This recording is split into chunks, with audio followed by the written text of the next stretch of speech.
Lately, I've been obsessed with Night Striker. I didn't think I would like it so much.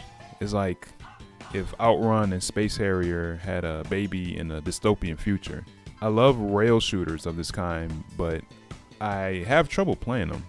I don't know when and where things can hit me, but I love the action and the speed.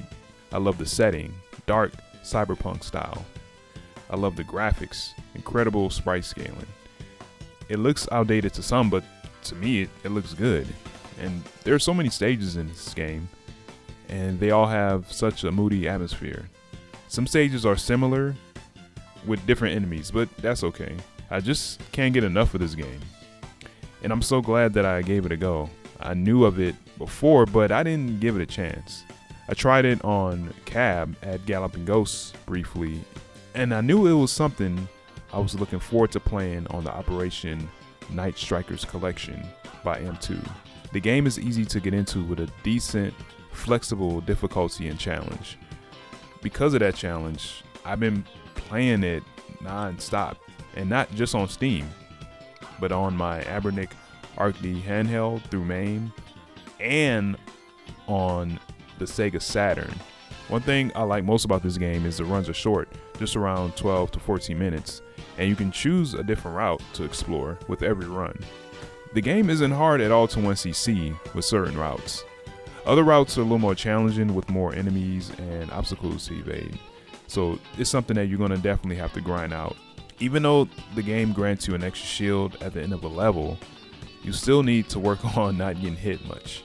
What helped me get my first 1cc in this game was this video. Understanding the rank system and following that exact route helped me improve at the game and get a 1cc. Understanding circular strafing helped so much, but there was one thing that helped me improve, but it wasn't in that video. I learned through the manual or the guide on the M2 Shot Triggers collection that there's actually a homing shot. It's one shot headed towards an enemy on the screen, and this helped me so much. I even changed the color of the shot in the options to help me keep track of it, and it works so well, especially with auto fire. If you're playing Night Striker for the first few times, you may be saying, oh my god, I got hit by something that I didn't see. I couldn't see it. I had no clue that it was heading towards me. I can't see it. That's actually a legitimate complaint. In this game, visibility can get really bad when things get hectic, especially on stages where there are obstacles you have to evade. In this game, it's tough to instinctually evade certain things, so you have to use your vision to memorize the levels. Memorize the obstacles and your timing and spacing to evade them. Memorize the enemy waves and timings for their arrival, and memorize how to evade oncoming fire. The gold missiles are probably the most difficult attacks to evade in this game. They're huge and they have a decent amount of speed. I learned that the best way to evade them is to take notice of their scaling size on the screen. If they're a certain size, that means they're getting closer and closer, and they might hit you if you're in its path. When I see that certain size or scaling, I start to move out the way. Sometimes it works, sometimes it doesn't. Also, learning how to delete enemy fire by just positioning them off screen helps a lot. After learning more about playing the game, I was even interested in learning how to play pacifist, which is no hitting enemies and not getting hit by anything. This is a whole nother level of memorization, timing, and careful positioning on the screen.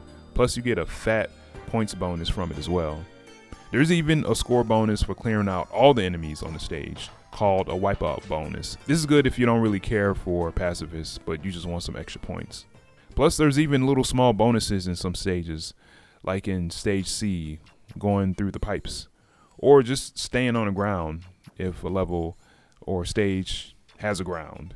The Mega CD or Sega CD version is a bonus DLC in the Operation Night Strikers collection. It's not good. I wish I could have known how bad it was. They should have put in a Saturn version. That would have been better. The Saturn version is pretty interesting. By default, it's easier than the arcade version. You gain 2 shields instead of 1 at the end of each stage, and you can turn that off if it's bothersome or too easy. Also, there's a cool mode called Extra Mode. is just 6 stages all the way through, no branching paths, and is actually quite tricky and difficult. And the stages, they seem a bit longer, maybe 2 or 3 times longer in length. It would have been cool to have that in the M2 Shot Triggers collection.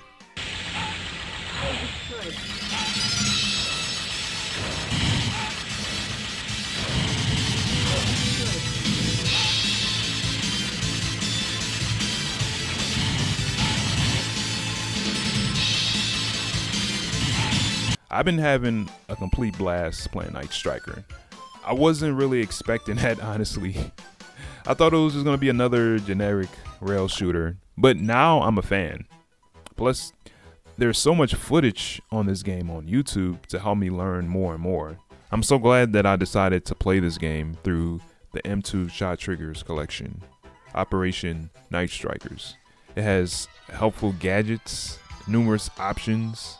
You can change the regional version. There's an online ranking board, save and load states, and you can switch between the excellent soundtrack by Taito, the original version, or the remix version, which sounds really, really good.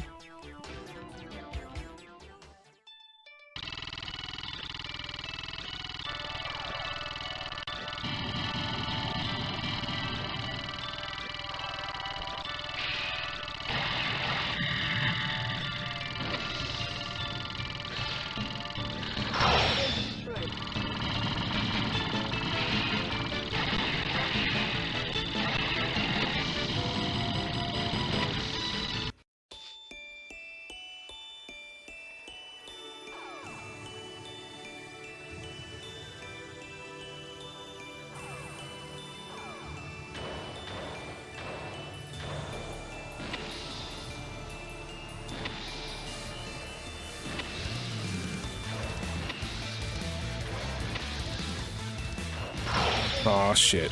Usually I don't like remix soundtracks or OSTs for retro games because they sound a little too out of place, but in this instance it fits like a glove.